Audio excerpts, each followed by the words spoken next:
So with this 20-foot lifeboat converted into a Chinese junk, ballast was concrete poured into the bottom. Mattresses were made out of bags stuffed with hay that we gathered off the riverbank. No engine, and we sailed it all down the River Thames. We sailed it across the English Channel, up through Holland, and right up the Rhine to Germany, where it came from. It was hard work, and it was one of those crucial moments. And I said, I got this feeling. My real interest is in the boats of the ancient Pacific, and you see, Thor Heyerdahl is wrong. Now, in 1948, Thor Heyerdahl sailed from Chile, I think, or Ecuador, a 45-foot balsa log raft, 2,000 and odd miles across the Pacific to end up at the Tuamotu Islands in the middle of the Pacific. And he said, and quite rightly, that according to the information available at the time, that the ancient Polynesians, because that was the question, how did the ancient Polynesians get to the islands of Tahiti, Hawaii, New Zealand, Great Polynesian Triangle? Where had they come from? And all the information at the time was that their boats couldn't sail against the wind, waves would wash over them, I'm quoting that, and they would break up in heavy seas. So Heyerdahl said people were there. From my studies, the log raft of the ancient Peruvians had the seaworthiness to sail out to the islands in the Pacific. Therefore, the Pacific Islanders must have come from ancient Peru, Ecuador. But that route had, of course, the wind favourable and, he had the current. And of course, they did have things like the sweet potato in Polynesian, and he found other cultural connections between the Polynesian and South American culture. So he thought that was enough proof for him to show that they could come from there. So Heyerdahl made this voyage, 1948, and I was sitting with Ruth in a cinema, hitchhiked to London. We never had any money to see it. And I'm saying, he's wrong. I thought the film was magnificent. I thought the adventure was magnificent. But I knew that a man called Eric de Bishop had done it. I kept saying it's wrong, wrong. So this idea was in my head. So there we are, come back from Germany from my junk. And I said, I think I would like to prove Thor Heyerdahl wrong. I would like to build a double canoe. Yeah? And Ruth looked at me and she said, look, James, I will help you. I will go out and get a job. I will help you, but you've got to study it properly. No being a young man dashing around. I was 26 at the time. No man dashing around. You've got to study what you're doing and you've got to put your best work in it, and I will help you to get the money. I said, in the British Museum, I have seen a 22-foot double canoe model sent from the Pacific, stored in the museum, 22 foot long, and I think that is the ideal shape. And I can develop that shape into angles with straight saw cuts, which I've already discussed, American style, and we'll cross the ocean on that. And that was when Ruth said to me, I will help you. I will help you to raise money, but you've got to put your best work.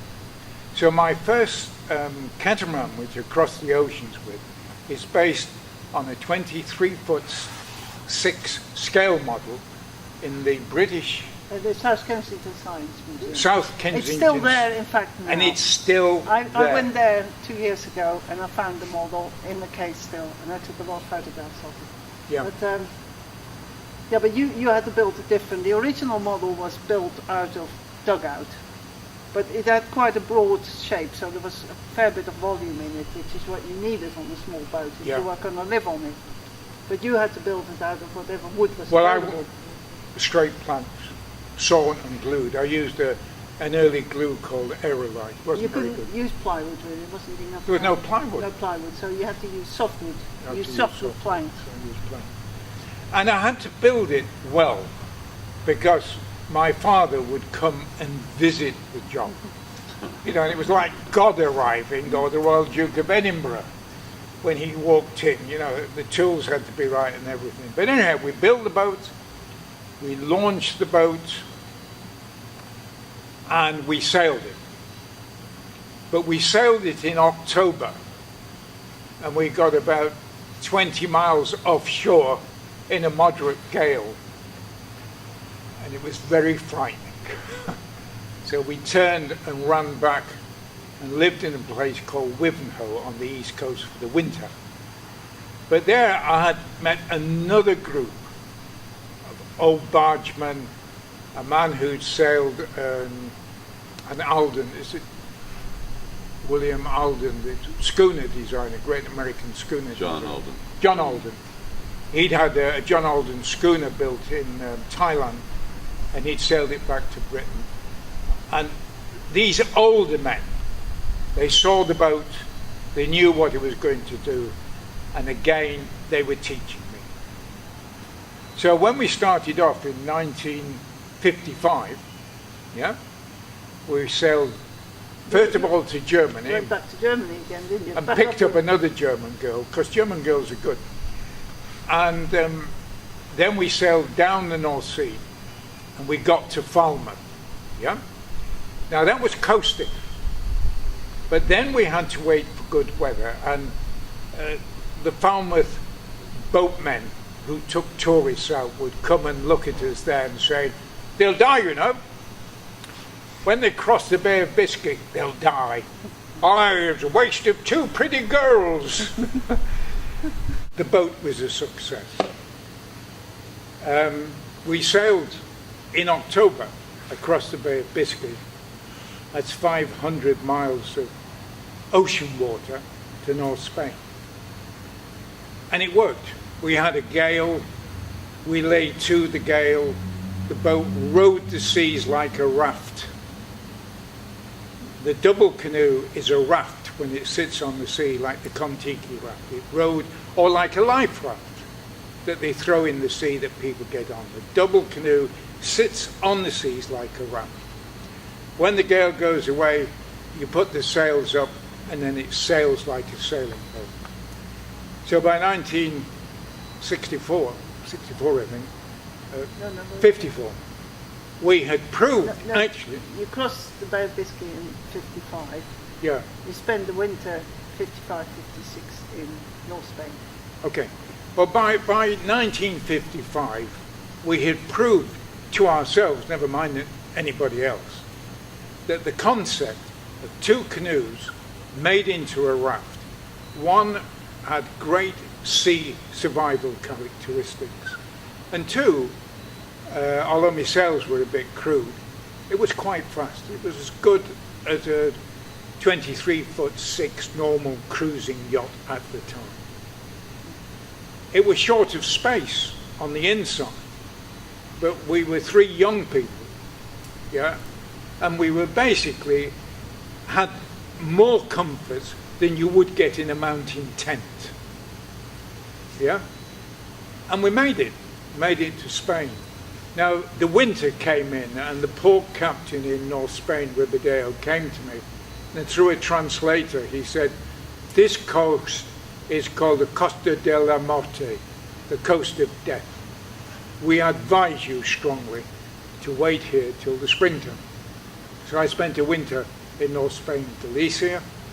I learned a lot there.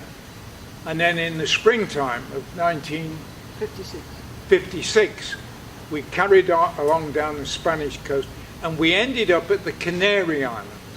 So we were well on our way out into the Atlantic. And then a few weeks before Christmas, 19 60, 56. 56, we pushed on for the great thing, the 2.5 to 3,000 miles across the Atlantic. And we did it. And at the end of the voyage, there was strong seas. It was a small boat. Waves would. When you say waves, I think you had pretty horrible weather on that. it was horrible weather. I mean, some years can be pretty bad on Atlantic crossings. Yeah, because there's hurricanes You had a blowing bad north. year. But, you know, waves did come over the stern. But it wasn't a wave that hit and drove you off the ship, like you see in some modern racing boats. It was a wave that dropped on you and pressed you to the deck. And the cabins were reasonably dry and the weather was warm. So we arrived in Trinidad, 1956 early. And then began to develop another part of my life, which was as of a sea philosopher. And You started writing a book, in fact. I started writing a book. I built a big raft out of bamboos to live on, anchored off the shore. And I started writing a book. And then, and I designed a new boat. And the new boat had,